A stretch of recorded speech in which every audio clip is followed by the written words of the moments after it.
I'm Adam Fletcher, and I'm the author of a book called #Omaha Black History.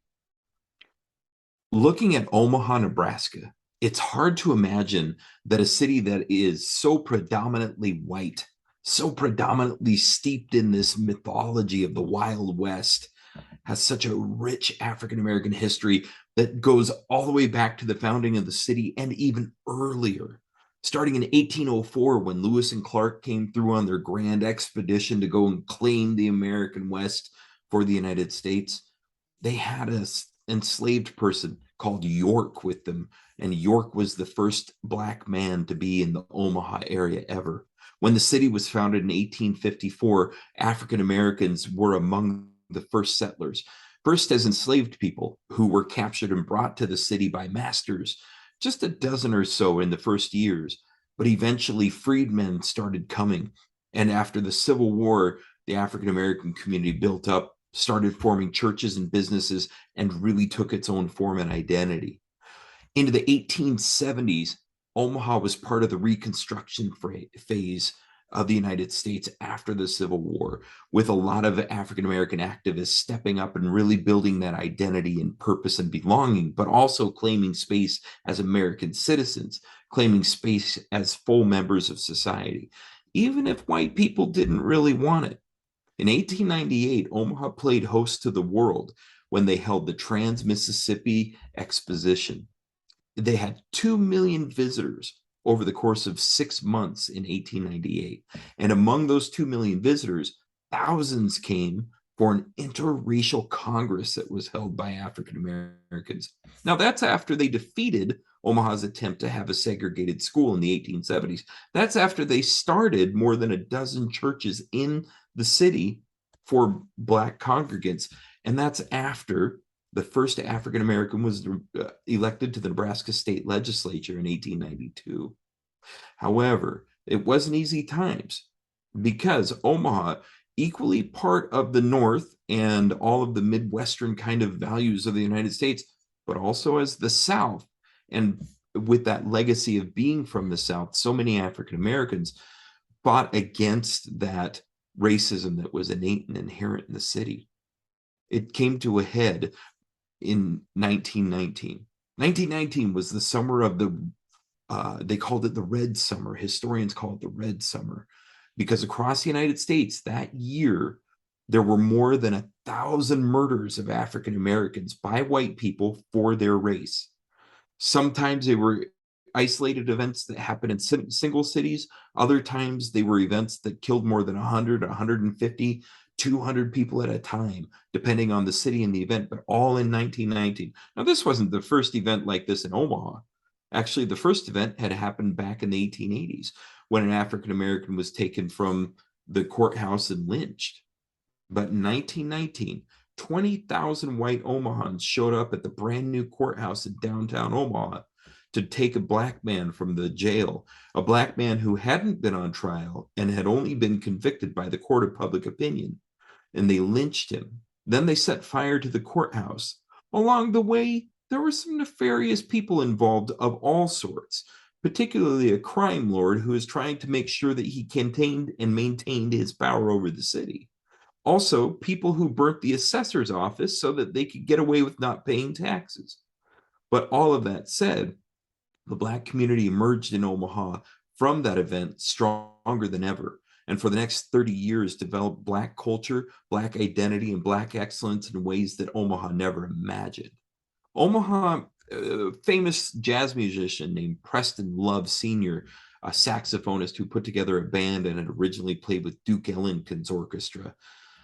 Preston Love called Omaha a triple A source for jazz talent across the United States. Famous artists would stop in the city to play and to take a rest on their travels from New York to LA. So Omaha became this kind of breeding ground, as it were, for jazz artists, jazz musicians who were coming up. That happened from the 1920s all the way into the 1950s.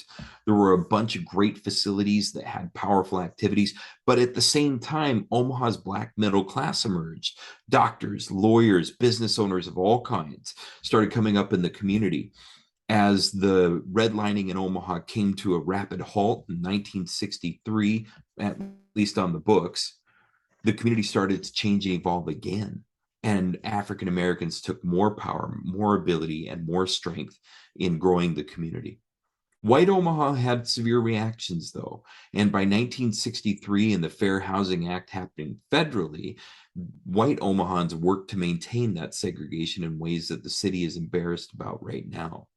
But in that era, African Americans broke through the color line. They bought houses, they rented houses, and they moved into new jobs all across the city. It was 1966 when Omaha had its first race riot, attributed to the tension in the Black community because the white city government had neglected to maintain the streets, keep the public recreation, and otherwise allow for the investment in the Black community. That first riot led to the destruction of many of the white-owned businesses in the North Omaha area, where African Americans had been redlined at that point for more than a century.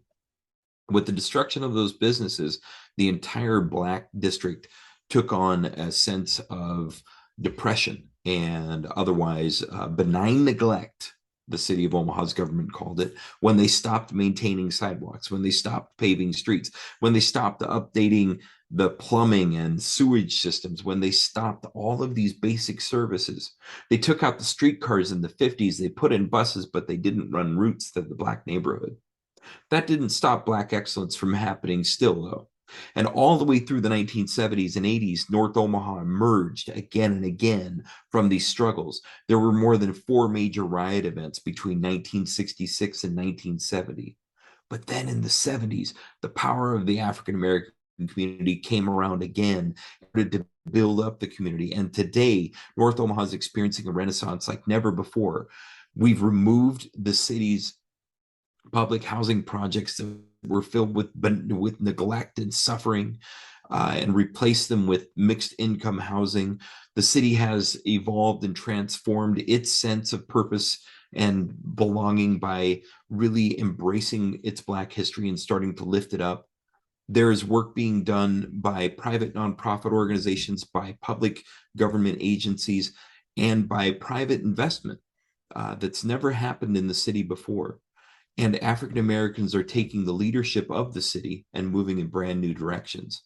Well, the city hasn't reconciled its history with African Americans. It has shown that it's ready for something different.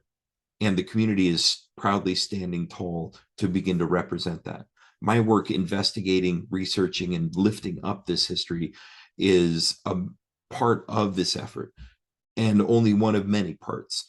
Other parts include efforts to lift up the arts, to lift up the culture, and to transform the education systems, led by African Americans like Ernie Chambers, the longtime Nebraska state senator who challenged white supremacy for more than 50 years in the Nebraska legislature, as well as Bridget McQueen, who founded the Union for Contemporary Arts, or more than a dozen other people who've really stepped forward and taken the leadership into new places.